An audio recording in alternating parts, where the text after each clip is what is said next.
Another guy, like, solid. Solid din. Mad, bro.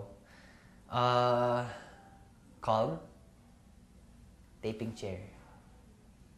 For some reason, gusto ko i-explain. Taping chair, unang-una sa lahat, lagi siyang isa sa mga late dumating.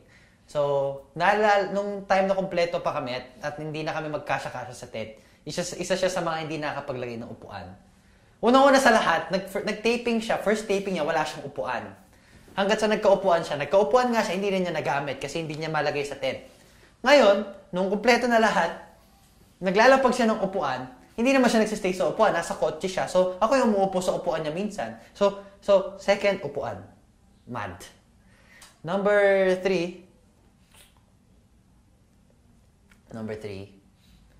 Ay, hindi. Number 3 na yung upuan. Di ba? Solid, calm, and upuan. Yeah. Next. Okay, mga kapuso. Base sa mga pinagsasabi ko, hulaan nyo na lang kung sino yung mga taong tinutukoy ko tungkol sa Makakast. Alam kong alam nyo yan. Alam kong may mga idea kayo. So, comment down below kung sino-sino yung mga yan. Peace.